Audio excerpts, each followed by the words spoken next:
오늘 제목 한번 같이 따라해 볼까요? 기쁨의 이유. 기쁨의 이유라는 제목으로 같이 말씀 나누도록 하겠습니다. 계속해서 우리 빌립보서의 말씀을 나누고 있고 이제 빌립보서 말씀의 막바지를 향해 가고 있는데요. 여러분, 빌립보서의 주제는 기쁨입니다. 기쁨 아시죠? 그러니까 옥중서심임에도 불구하고 감옥에서 쓴 성경임에도 불구하고 사도 바울은 계속해서 뭐라고 권면하고 있냐? 내가 기쁘니 너희들도 기뻐하라. 즉 신앙생활의 핵심이 기쁨이라는 것입니다. 그러니까 4장 우리 이 결론적인 장에서도 또 다시 한번 반복을 하죠. 우리 4절 읽어볼까요? 시작. 주 안에서 항상 기뻐하라. 내가 다시 말하노니 기뻐하라. 여러분, 그런데 이 사도 바울에서 말하는 핵심, 항상 기뻐하라라는 권면의 핵심이 뭔 줄 아십니까? 주 안에서 항상 기뻐하라는 것입니다. 그러니까 우리가 항상 기뻐할 수 있는 핵심에는 뭐가 있느냐? 우리가 주님 안에 있기에, 우리가 주님과 동행하기에 항상 기뻐할 수 있는 줄 믿습니다. 그러니까 기쁨의 핵심에는 내가 정말 주님 앞에 안에 거하고 있는가, 내가 예수님을 정말로 믿고 있는가를 늘 점검해 보셔야 된다는 것입니다. 여러분, 사도 바울을 한번 보십시오. 사실 사도 바울은 감정적인 사람이기보다는 좀 더 지적인 사람이에요. 당시 여러분 세계 최고의 석학인 가말리엘 밑에서 공부를 했고 또 얼마나 사도 바울의 심지가 굳은 의지의 사람인지 여러분, 세상에서는 성공의 선두에 달리던 사람이었고 예수님을 믿은 후로도 얼마나 철저하게 최선을 다해서 여러분 사역을 감당했습니까? 고린도후서 11장 같은 데 보시면 사도 바울이 얼마나 의지가 강한 사람인지를 알 수 있는데 우리 고린도후서 11장 23절 같이 읽어볼까요? 시작. 그들이 그리스도의 일꾼이냐 정신없는 말을 하거니와 나는 더욱 그러하도다.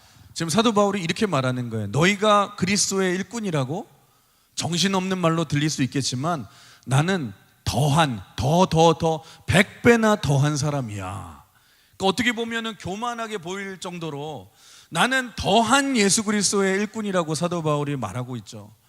그러면서 내가 어떻게 살아왔는지에 대해서 그 다음에 얘기를 하고 있는데 우리 고린도서 11장 다음 절 23절 읽어볼까요? 시작. 내가 수고를 넘치도록 하고 옥에 갇히기도 더 많이 하고 매도 수없이 맞고 여러 번 죽을 뻔하였으니. 감옥에도 갇혀봤고 매도 수도 없이 맞았는데 어느 정도까지 맞았냐? 죽을 때까지 맞아봤다. 24절 그 다음 24절 뭐라고 그래요? 유대인들에게 40에 하나 감한 매를 5번이나 맞았다. 당시 매를 이제 때리다 보니까 권장을 치던지 뭐 매를 치다 보니까 보통 40대를 때리니까 사람이 죽더래요. 그러니까 40에서 하나 감한 매니까 39대를 5번이나 지금 맞았다는 거죠. 그러니까 사도 바울은 죽기 직전까지 5번이나 맞아봤다라는 것입니다. 여러분, 그럼에도 불구하고 이 사도 바울의 의지가 꺾였습니까? 안 꺾였습니까? 안 꺾였잖아요. 사도 바울은요, 여러분, 주님이 주신 복음을 위해 목숨을 걸고 생명을 걸고 뛰었던 불굴의 의지의 사나이입니다.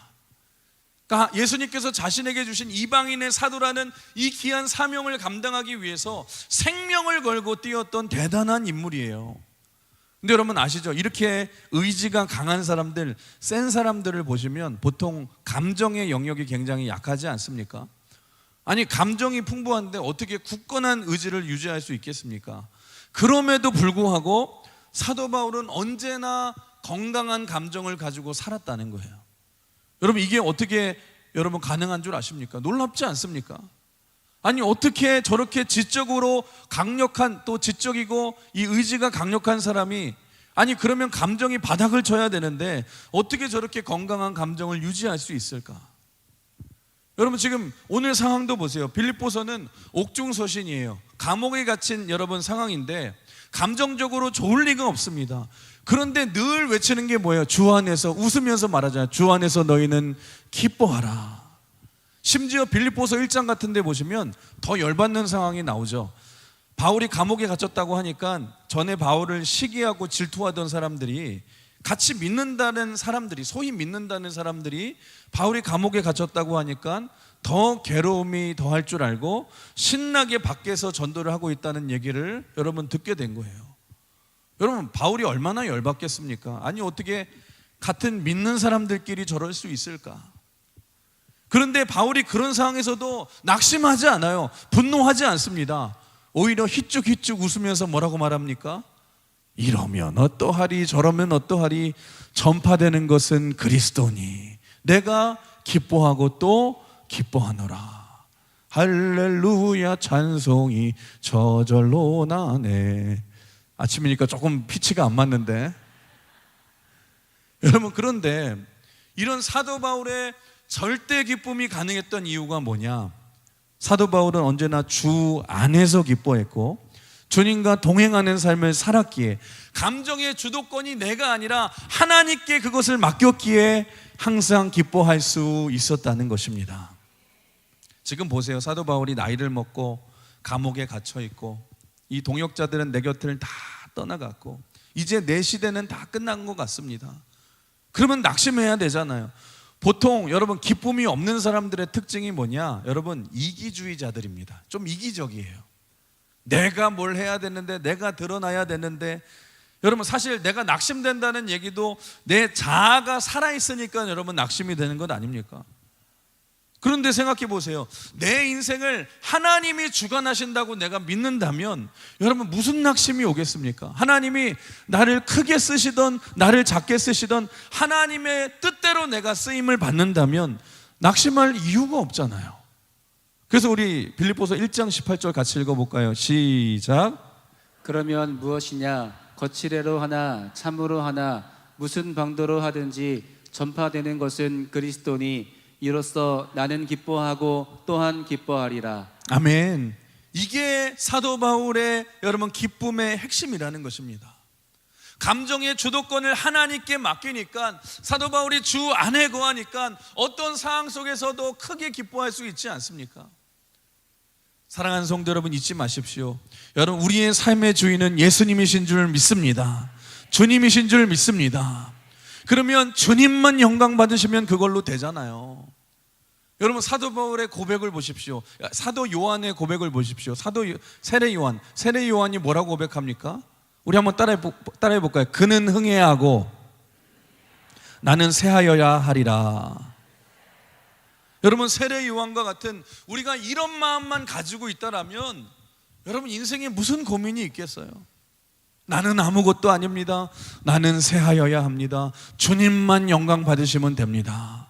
그러면 어떤 환경 속에서도 기뻐할 수 있잖아요. 여러분, 신앙생활을 할 때도 한번 보십시오. 내가 전도를 해서 내가 열매를 맺어도 좋지만 여러분, 다른 사람이 전도의 열매를 맺을 때가 있거든요. 그러면 그때 벌써 내 표정이 안 좋아지면 문제가 있는 거예요. 왜냐하면 내가 전도할 때 내가 열매를 맺어야지 왜 저 사람이 열매를 맺나 낙심이 된다라면 여러분, 그런데 내가 전도하다가 내가 열매를 맺어도 기쁨이지만 다른 사람을 통해서도 열매를 맺게 된다라면 여러분, 주님이 오히려 또 그것 또한 영광을 받으시기 때문에 그게 기쁨이 되어야 되지 않겠습니까? 우리 다시 한번 따라해 볼까요? 나는 새하여야 하고 주님은 흥하여야 하리라. 여러분, 이게 우리의 믿음이 결단이 돼야 될 줄 믿습니다. 이 마음만 있으면 여러분, 기쁨이 떠나지 않는다는 거예요.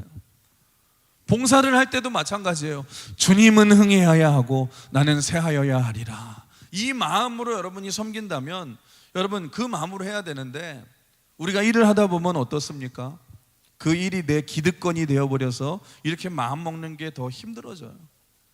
여러분, 다른 사람보다 내 이름이 더 드러나야 되고 내가 더 칭찬을 받아야 되고 그러니까 내 삶에 내가 섬기면서도 기쁨이 없고 골병만 들어가지 않습니까? 여러분, 아닙니다. 주님만 영광 받으시면 나는 새하여도 괜찮습니다. 주님이 여러분 나를 써주시면 더 감사하고 다른 사람을 통해서라도 주님만 영광 받으시면 됩니다. 이 마음을 가질 때에 기뻐할 수 있는 줄 믿습니다. 사랑하는 성도 여러분, 잊지 마십시오. 주 안에서 기뻐하십시오. 우리가 세상 사람들 같이 대궐 같은 큰 집에 살지 못해도 아무리 내 인생이 초라해 보인다 할지라도 여러분, 내 인생의 가장 보배 대신 보물 대신 주님이 나와 함께 하시기에 여러분, 주님과 함께 걸어가는 이 인생이 된다라면 왜 기쁨이 없겠습니까? 여러분, 무엇을 우리가 부러워하겠습니까? 그래서 우리 찬양하잖아요. 주와 같이 길 가는 것 즐거운 일 아닌가. 우리 주님 걸어가신 발자취를 밟겠네. 한 걸음 한 걸음 누구랑? 주 예수와 함께. 여기까지 하겠습니다. 여러분, 잊지 마세요. 그래서 가장 훌륭한 인격은 뭐냐? 기뻐하는 인격이에요. 여러분들이 자녀에게 줄 수 있는 최고의 선물이 뭔지 아십니까? 엄마 아빠가 기뻐하는 거예요. 우리 배우자에게 줄 수 있는 최고의 선물이 뭔 줄 아십니까? 남편이 기뻐하고 아내가 기뻐하는 것입니다. 그러면 가정에도 웃음이 넘칠 줄 믿습니다. 지금 사도 바울이 감옥에서 울상을 하면서 나는 죽지 못해 지금 살고 있습니다. 나는 슬프지만 여러분은 기뻐하십시오. 그런다면 여러분이 기뻐하시겠습니까? 아니, 제가 목사인데 여러분 교회에 앉아서 맨날 아이고 죽겠습니다 죽겠습니다, 여러분 제가 힘들어서 죽지 못해 살고 있습니다, 내일 주님이 좀 오셨으면 좋겠어요. 저는 힘들고 슬프지만 여러분은 기뻐하십시오. 그러면 여러분 기뻐하시겠어요? 벌써 교회 옮길 고민하시지 않겠습니까? 여러분, 잊지 마십시오. 좋은 리더가 되는 방법이 여기 있습니다. 여러분, 주 안에서 기뻐하십시오. 다른 사람 원망하지 마시고, 누구 때문에 힘들다고 슬프다고 하지 마시고, 여러분, 내가 기쁨이 사라지면 내 주변의 기쁨이 다 사라지는 거예요. 그런데 내가 기쁨이 없는 그 뿌리에는 내 감정의 주도권을 하나님께 맡기지 못한 불신앙이라는 것입니다. 여러분, 아닙니다. 주님은 흥하여야 되고 나는 쇠하여야 되리라. 여러분, 나 같은 죄인 살리신 주님의 은혜를 붙든다면 그게 왜 어렵겠습니까? 오늘도 여러분 감정의 주도권을 주님께 맡기시고 주님 안에 거하심으로 말미암아 이 절대 기쁨을 빼앗기지 마시고 승리하시는 여러분 되시길 주님의 이름으로 축원합니다. 그렇다면 주 안에서 이렇게 누리는 기쁨이 있을 때에 나타나는 현상이 몇 개 있는데요. 첫 번째로 우리 한번 따라해 볼까요? 주님이 함께 하시면 관용이 가능해집니다. 우리 5절을 한번 같이 읽어봅시다. 5절 시작. 너희 관용을 모든 사람에게 알게 하라. 주께서 가까우시니라. 여러분, 관용이 뭐예요? 관용은 gentleness라고 하죠. gentleness. 다른 사람을 사랑으로 대하고 부드러움으로 대하고 받아주는 것을 말해요. 여러분, 사도 바울은 어떤 사람입니까? 사도 바울은요, 늘 자기 자신에 대한 기준이 굉장히 엄격했던 사람이고 굉장히 까다로운 높은 기준을 가지고 있던 사람이에요. 그는 절대로 인생을 허투루 살지 않았습니다. 예수님을 만나기 이전에도 세상에서 가장 성공의 길을 앞자리를 달렸던 사람이고, 예수님을 만난 후에도 최선을 다해 복음을 전하고 어떤 고난이 와도 꺾이지 않거든요. 여러분, 이런 사람이 제일 하기 어려운 이 성품 중에, 가지기 어려운 성품 중에 하나가 뭐예요? 관용 아닙니까? 여러분, 우리 중에도 그런 사람이 있어요. 우리 중에도 보시면 윗사람에게는 아주 지극정성으로 아주 깍듯하게 얼마나 예의 바른지 몰라요. 근데 여러분, 저는요 그런 사람이 더 무서워요. 왜 그런 줄 아세요? 저 사람 밑에 들어가면 얼마나 힘들까. 여러분, 효자가 중요한 게 아니라 효자가 자기 아들이나 여러분 딸에게도 똑같은 효자가 되기를 바라는 게 문제라는 거예요. 여러분, 내가 충성하는 건 좋지만 다른 사람에게도 똑같이 충성하기를 여러분 바라는 게 문제지 않습니까? 그래서 여러분이 뭘 잘하는 사람일수록 더 조심해야 되는 게 뭐냐면, 여러분, 내가 잘하는 것으로 끝내야 합니다. 여러분, 그게 나의 의가 되어서 다른 사람을 정죄하고 다른 사람에게도 강요하고 요구하게 된다라면 그게 더 큰 문제가 될 수 있다라는 거예요. 여러분, 내가 헌신을 잘한다고 한다면 나보다 헌신 못하는 사람들을 정죄하면 안 된다는 것입니다. 그런데 관용하는 마음이라는 것은 뭐냐? 내가 헌신을 100 정도 한다면, 여러분, 어떤 사람이 누군가가 헌신을 50밖에 못한다고 해도 여러분 그 헌신을 인정해주고 칭찬해주는 것. 집사님 참 헌신적인 분이세요. 그게 여러분 젠틀리스, 이게 관용하는 마음이라는 것입니다. 그래서 여러분 조심해야 될 게 뭐냐? 사람이 모든 분야에서 다 잘하는 게 아니거든요. 자기가 잘하는 부분에 있어서 여러분 관용을 보이셔야 돼요. 어떤 사람은 새벽 기도를 잘하는 사람이 있어요. 그 사람한테는 새벽 기도 안 하는 사람들이 다 가짜 같아 보이는 거예요. 어떤 사람은 성경 많이 읽는 사람이 있어요. 그 사람은 매일 읽는 사람, 그 사람한테는 성경 여러분 자기처럼 안 읽는 사람이 다 가짜 같아 보이는 거예요. 그런데 내가 하는 건 좋은데 안 하는 것들은 다 가짜야, 이렇게 얘기해서도 안 된다는 것입니다. 여러분, 자기가 잘하는 부분에 대해서는 침묵해야 될 줄 믿습니다. 여러분, 충성을 잘하는 사람은 충성에 대해서 얘기하지 말아야 되고, 헌금을 잘하는 사람은 헌금에 대해서 얘기하지 말아야 된다는 거예요. 여러분, 그렇다면 여러분, 그러면 사도 바울이, 이렇게 엄격한 사도 바울이 이렇게 주 안에서 관용을 베푸는 사람으로 변화될 수 있었던 이유가 뭘까? 5절 하반절에 이런 말씀이 있어요. 주께서 가까우시니라. 이 말은 무슨 뜻이냐면 주님의 재림이 온다는, 오고 있다는 말의 의미도 되지만, 여러분, 예수님 쪽에서 보면은 주님의 재림이 오는 거지만 내 쪽에서 보면은 뭐예요? 우리의 생명이 하루하루 단축되어서 주님 앞에 설 날이 가까이 온다는 뜻 아닙니까? 여러분, 우리가 주님 앞에 설 날이 오늘일지 내일일지 모르지만 주님의 날이 가까이 온다는 사실을 인식하는 사람은, 여러분, 그 사람이 무엇을 인색하게 살아가고 무엇을 용서를 못하면서 살겠습니까?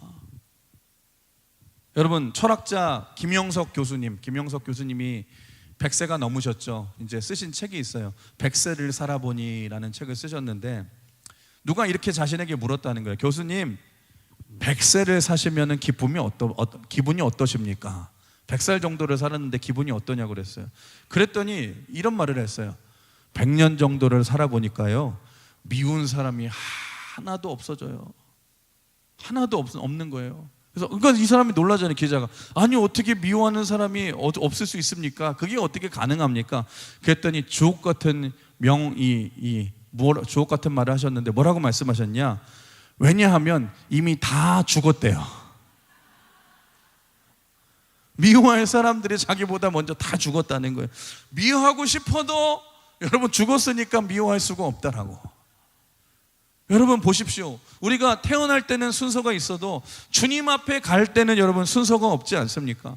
누가 주님 앞에 먼저 서게 될지, 내일이면 우리가 천국에서 눈을 뜰지, 이 땅에서 우리가 10년이 있을지 30년이 있을지 50년이 있을지 모르는데, 매일매일 죽음을 앞두고 살아가는 사람에게는 여러분 미운 사람이 없거나 아니면 미운 사람이 벌써 갔던지 무슨 아둥바둥 뭐 저 사람을 죽여달라 살려달라, 여러분 무슨 그런 감정이 있겠어요? 어떤 사람은 이런 얘기를 해요. 에이, 우리 주님이 2000년 동안도 주님이 안 오셨는데 설마 내가 살아가는 100년 동안 주님이 오시겠나? 여러분 그렇게 생각하셔도 잊지 마세요. 주님이 내가 살아가는 내 당대에 안 오셔도 결국엔 내가 주님께 결국엔 가게 되지 않습니까? 그러니까 그래서 결국에는 나의 종말이 있고 역사의 종말이 있듯이 누구나 예외 없이 종말을 공평하게 맞이하게 될 텐데, 우리가 이 땅에서 누굴 미워하며 살 시간이 있겠습니까? 우리가 서로 사랑하며 관용을 베풀며 살 시간도 우리가 부족하지 않습니까? 인도의 지성인 이 타고르가 이런 얘기를 했어요. 어떤 청년이 해가 뉘웃뉘웃 져가는 이 겐지스 강가 앞에서 무심코 앉아 있다가 돌멩이 하나를 들고, 여러분 그냥 겐지스 강가 이렇게 던진 거예요. 막 물수제비 같이 이런 것도 해보고 그냥 강에다 던져보고 너무 재밌는 거예요. 그래서 해가 이제 저물었는데 그게 재밌어서 그냥 계속해서 밤새도록 돌을 던지는 거예요. 그 주변에 있는 돌을 막 던진 거예요. 밤이 새도록 막 돌멩이를 던지다가 이제 해가 막 밤을 샌 거죠. 해가 막 떠오르기 시작하는데 마지막 남아있는 돌멩이를 하나 들고 던지려고 하다가 이 청년이 깜짝 놀랐어요. 왜냐하면 해가 뜬 후에 보니까 이 청년이 밤새도록 던진 게 돌멩이가 아니라 황금 덩어리였다라는 거예요. 그러면 이 청년이 밤새도록 후회하면서 울었다는 것입니다. 여러분 그렇습니다. 우리에게도 주어진 이 평범한 것 같은 하루하루가 여러분, 하나님이 우리에게 하루하루를 사랑하면서 살라고 수명으로 주신 금쪽 같은 이 찬란하고 눈부신 하루하루인 줄 믿습니다. 그래서 주님이 가까우시니라. 우리가 주님 앞에 설 날이 여러분 다가오고 있는데 어떻게 우리가 이 금쪽 같은 하루를 대충대충 살 수 있겠습니까? 여러분, TV에서 전에 이런 인터뷰를 했어요. 에베레스트 산, 히말라야 산, 그런 높은 곳, 세계에서 제일 위험하고 높은 산을 오르는 산악인이 이제 인터뷰를 하는데 기자가 질문을 했어요. 아니, 그런 산들은 굉장히 위험한 산인데 고산병으로 아니면은 뭐 얼어 죽거나 떨어 죽을 수 있는 매년 수백 명의 사상자가 나오는 그 위험한 산인데 그런 산을 계속해서 등반하시는 이유가 뭡니까? 근데 산악인이 이런 얘기를 했어요. 참 이 말이 의미가 깊더라고요. 뭐라고 하냐? 맞습니다. 거기 가면은 생과 사를 아슬아슬하게 넘나드는 그 산행을 한 후에 무사하게 살아서 집으로 돌아오면은 느끼는 감정이 있습니다. 그때는 돌아와서 보면 귀하지 아니한 게 하나도 없고요, 용서하지 못할 게 하나도 없고 집착이 되는 게 하나도 없다라는 거예요. 어제까지 죽음 앞에 서 있다가 살아서 돌아오니까 하루하루가 소중함을 자기가 깨닫게 된다라는 거예요. 그래서 자기는 그 죽음을 또 기억하기 위해서 또 산에 오릅니다. 그런 얘기를 하더라고요. 사랑하는 성도 여러분, 그렇습니다. 그래서 우리가 메멘토 모리라고 하죠. 메멘토 모리, 죽음을 기억하며 살아가라. 그럴 때에 우리가 까르페 디엠이라고 하죠. Seize the day. 그럴 때에 하루하루를 가장 값진 인생으로 살 수 있는 줄 믿습니다. 여러분, 잊지 마십시오. 주께서 가까우시니라. 오늘도 밴댕이 같은 마음으로 살지 마시고 마음을 좀 넓히십시오. 옆 사람 한번 인사해 볼까요? 마음을 좀 넓힙시다. 주께서 가까우시니라. 우리가 주님 앞에 설 날이 하루하루 다가옴을 여러분 기억하시면서 하루하루를 여러분 소중히 살아가시고 다른 사람들을 사랑과 간영으로 대할 때에 우리가 주 안에서 기쁨이 넘치는 삶이 될 줄 믿습니다. 오늘도 그런 인생으로 승리하시길 주님의 이름으로 축원합니다. 마지막으로 주 안에서 기쁨이 있을 때에 주님이 함께 하실 때 나타나는 현상이 뭐냐? 염려 대신 기도함으로 참 평안을 누리는 인생이 된다라는 것입니다. 우리 한번 6절 7절 같이 읽어볼까요? 6절 7절 시작. 아무것도 염려하지 말고 다만 모든 일에 기도와 간구로 너희 구할 것을 감사함으로 하나님께 아뢰라. 그리하면 모든 지각에 뛰어난 하나님의 평강이 그리스도 예수 안에서 너희 마음과 생각을 지키시리라. 아멘. 여러분, 우리가 살아가면서 인생을 살아가면서 가장 만나는 큰 싸움은 뭐냐? 외부적인 문제가 아니에요. 사실은 마음의 문제예요. 내부적인 문제인데 우리의 내면 깊은 곳을 들여다보면은요, 늘 여러분 우리의 문제가 뭐냐? 염려가 우리 안에 사로잡고 있는 거예요. 지금도 많은 사람들이 여러분 많은 것을 염려하고 살아가지 않습니까? 아, 내가 세상에서 실패하지 않을까? 내가 뭐 직장에서 해고당하지 않을까? 내가 병에 걸리지 않을까? 우리 자녀들이 잘못되지 않을까? 온갖 염려들이 우리 안에 있지 않습니까?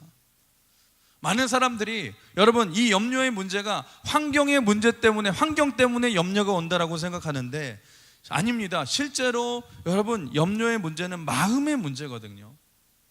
여러분 실제로 우리가 살아가는 삶을 보십시오. 여러분 우리가 생각하기에는 그렇게 생각해요. 그 문제가 해결되면 내 마음의 염려가 사라질 거야. 근데 인생 살아보십시오. 여러분 돈 문제 때문에 염려하다가 돈 문제 사라지면은요, 자식 문제가 생기고요, 자식 문제 끝나면은요, 여러분 여러분 건강 문제가 생기고요, 여러분 염려 후에 또 다른 염려, 또 다른 염려는 끊임없이 우리에게 밀려오지 않습니까?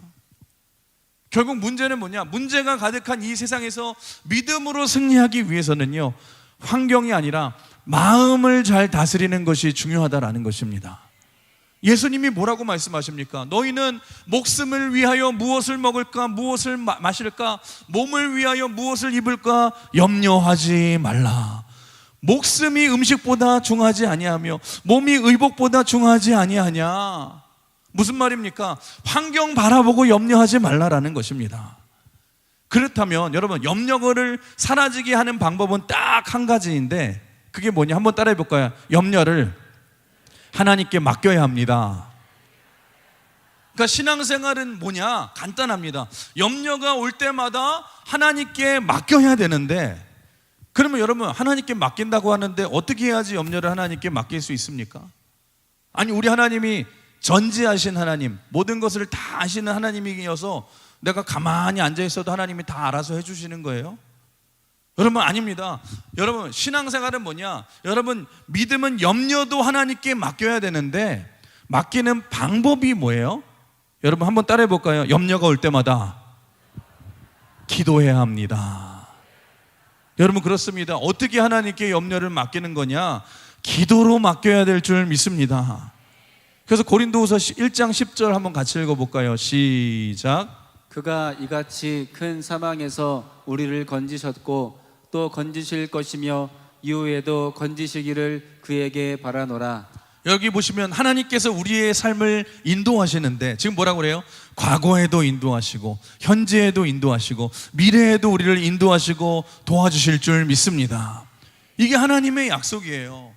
그런데 이렇게 약속해 주셨음에도 불구하고 우리의 삶에 염려가 가득하다는 말은 무슨 말이에요? 우리 안에 하나님에 대한 믿음이 없다라는 거예요. 여러분, 내 삶에 염려가 가득하다는 것은 뭐냐? 내가 지금 믿음이 많이 약해지고 믿음이 없다라는 증거라는 것입니다. 여러분, 그래서 염려의 반대말은 염려하지 않는 게 아니에요.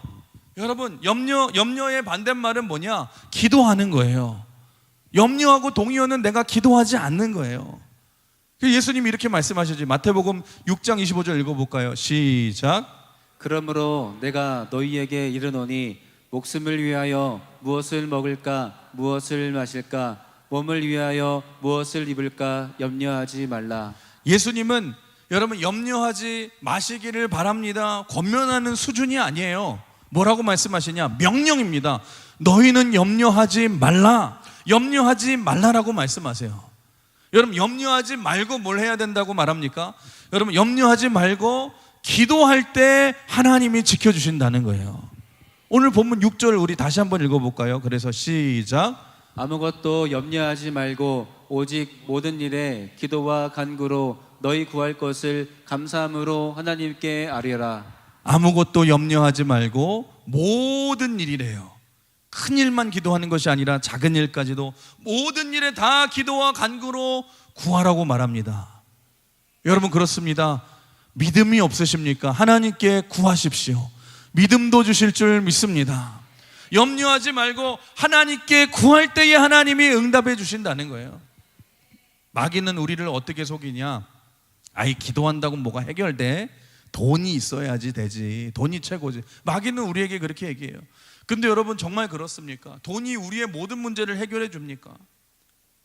돈이 물론 중요해요. 돈은 우리에게 기회를 줘요. 기회를 줄 수는 있지만, 여러분, 돈으로 가장 중요한 생명을 살 수 있습니까? 돈으로 사랑을 살 수 있습니까? 여러분, 못하잖아요. 인생에서 여러분, 가장 중요한 것들은 사실 돈으로 할 수 없는 문제들 아닙니까? 아니, 애들 찬양에도 있잖아요. 뭐라고 그래요? 돈으로도 못 가요. 어디 못 가요? 하나님 나라. 여러분, 힘으로도 못 가요. 하나님 나라. 믿음으로 가는 거래요. 아니, 돈이 우리의 생명과 구원의 문제도 해결해 줄 수 없잖아요. 그런데 여러분, 염려가 올 때마다 여러분, 그 모든 일에 여러분, 하나님을 믿는 믿음을 가지고 여러분이 기도와 간구로 하나님께 여러분의 인생의 문제를 맡기시면 우리 하나님께서 우리 인생의 모든 문제를 책임져 주시고 인도해 주실 줄 믿습니다. 여러분은 어떠하십니까? 지금 여러분의 마음이 염려로 가득 차 계십니까? 내가 염려로 가득 차 있다는 것은 무슨 뜻이냐? 곧 내 삶에 기도가 사라졌다는 말과 같은 말이에요. 내 삶에 은혜가 식어 있고 기도가 사라졌다는 말이에요. 여러분, 잊지 마십시오. 기도의 자리를 떠나면 염려가 찾아오고요, 낙심이 찾아온다라는 것입니다. 그래서 신앙생활을 하면서 참 신기한 게 뭐냐? 성도들이 그래요. 문제가 생기면은요, 급하니까 제일 먼저 기도의 자리를 회복해요. 기도의 자리에 와서 막 살려달라고 기도하다가 하나님이 해결해 주시면 제일 먼저 떠나는 게 기도의 자리입니다. 근데 여러분, 한번 생각해 보세요. 논리적으로 생각해 보세요. 기도해서 기적을 체험하고 기도해서 응답을 얻었으면 계속 기도의 자리에 있으면 승리의 삶을 살아갈 것 아닙니까? 그런데 문제는 뭐냐? 기적과 승리를 체험하면 제일 먼저 떠나는 자리가 뭐냐? 기도의 자리를 떠난다는 거예요. 그리고서는 우리의 삶의 은혜가 계속해서 지속될 것이라고 착각하며 살아가요. 그렇지 않습니다. 여러분 잊지 마십시오. 우리의 삶의 모든 승리는 결국 전능하신 하나님과 연결돼야 될 줄 믿습니다. 여러분 어떻게 연결될 수 있어요? 여러분 기도로 연결시켜야 된다라는 거예요.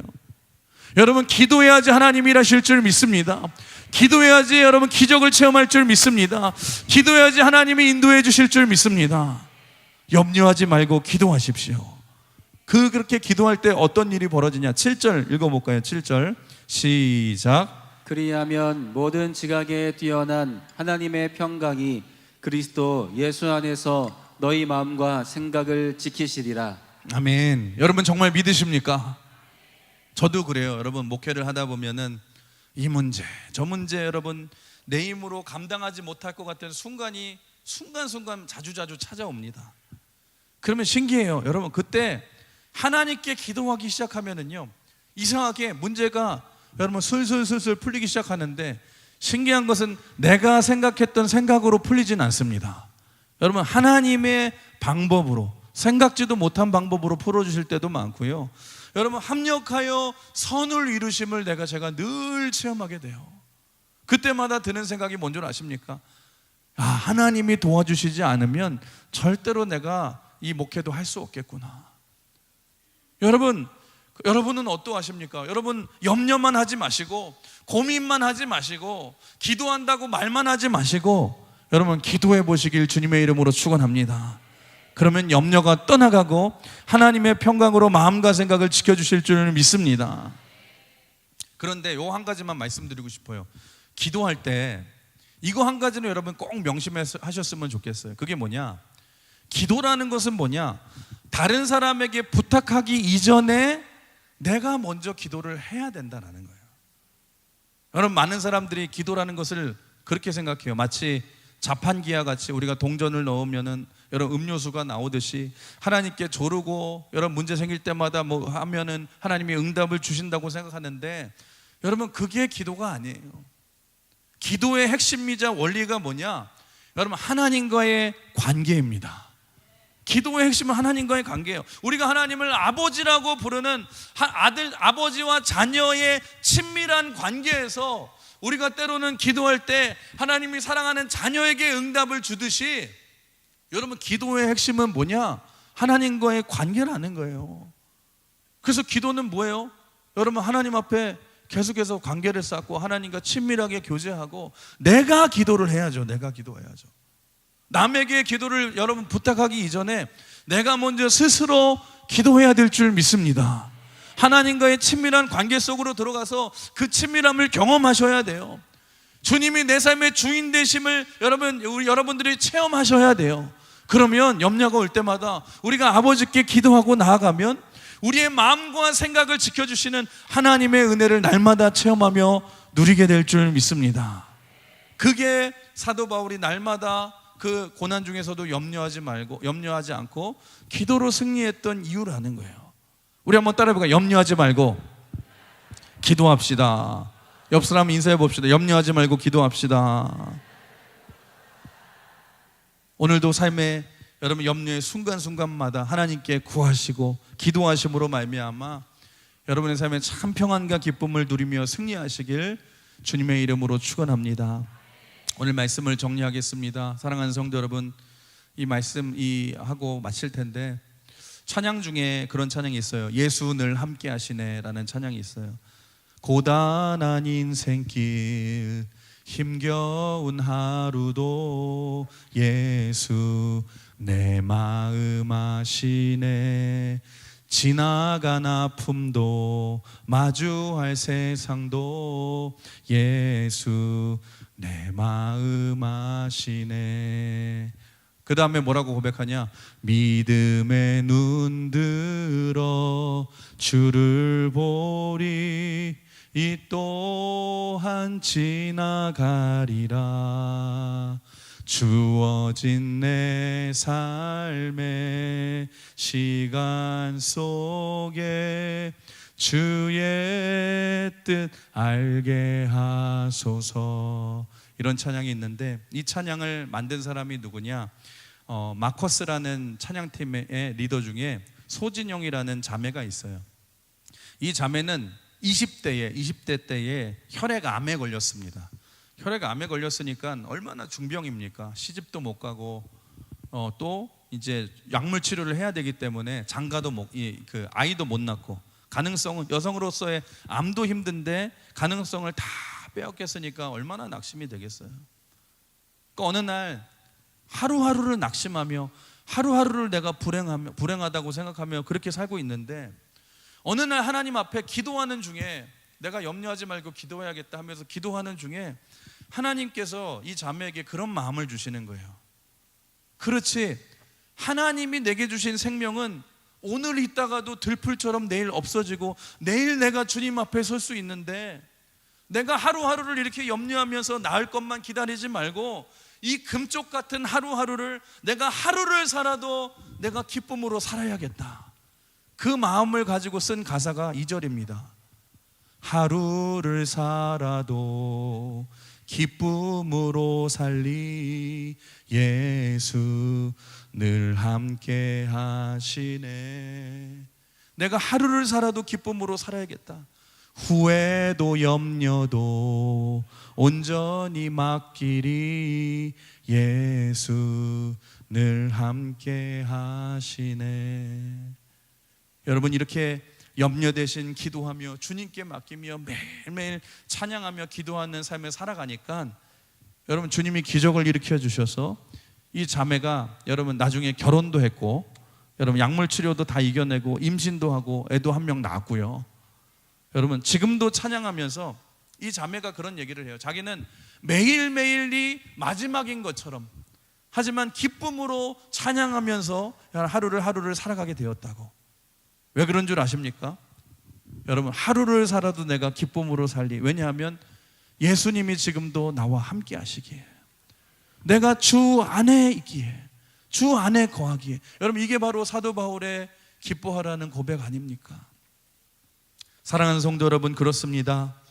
근심과 염려와 한숨이 가득한 우리 인생길에서 그럼에도 불구하고 우리가 항상 기뻐할 수 있는 이유는 딱 한 가지밖에 없습니다.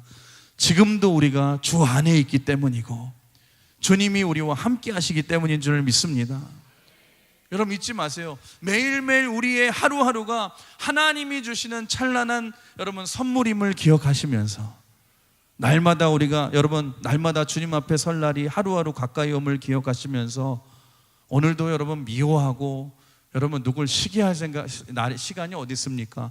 하루하루를 사랑하시면서 관용을 베푸시면서 찬양하며 기뻐하며 사시길 주님의 이름으로 축원합니다. 염려가 올 때마다 염려하지 마시고 모든 일에 여러분 기도하십시오.